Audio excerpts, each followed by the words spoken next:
He was a star wide receiver at Whitehouse. As a matter of fact, a three-sports standout.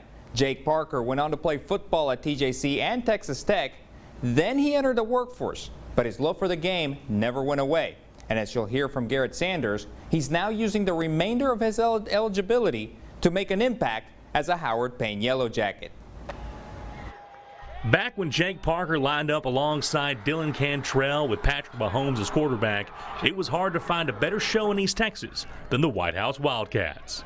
I mean, it's pretty cool to look back. You know, I mean, there's been some good teams to come after us, and before us really. But I mean, we really put a mark on Whitehouse and made it, you know, fun to come watch those games. Parker graduated from Whitehouse in 2014 and spent time playing at TJC and Texas Tech before deciding to work in the oil field.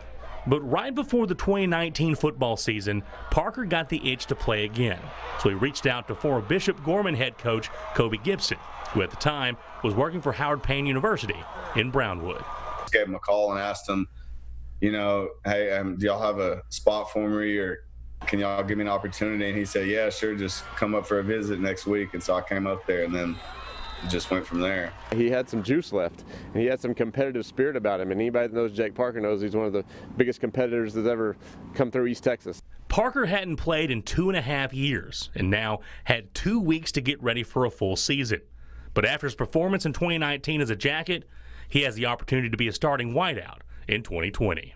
Being away from the game for a while, it makes you, you know, really respect it that much more coming back to it. And I was just lucky to get to strap on the pads another season. I expect him to be an All-American this year at Howard Payne and represent that program, and then more importantly go get his college degree. He'll have a story to tell for many years to come that will impact a new generation. The next chapter of his story will start in Brownwood this fall. Garrett Sanders, KETK Sports.